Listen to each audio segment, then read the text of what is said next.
Jamani. Sasa hivi. Salama, shikamoo. Asante, kwema? Kwema. Bwana samahani.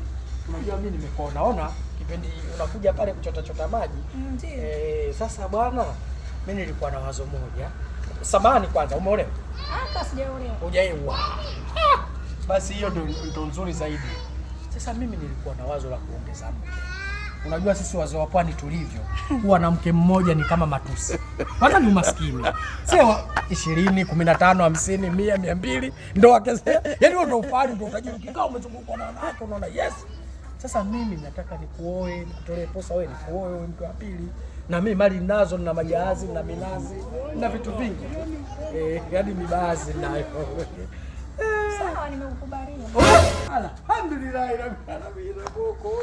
mtoto mweupe, mtoto unang'ara, mtoto mzuri.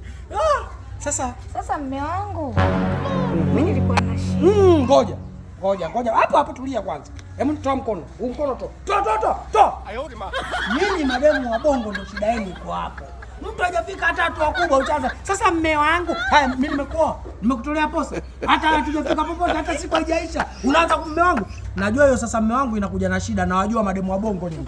Nitakuja kwa bibi yako niongee naye vizuri. Wewe unataka kunioa? Nio, nataka nikukomeshe leo. Niko kwa na shida na hera. Mbona ungejuta?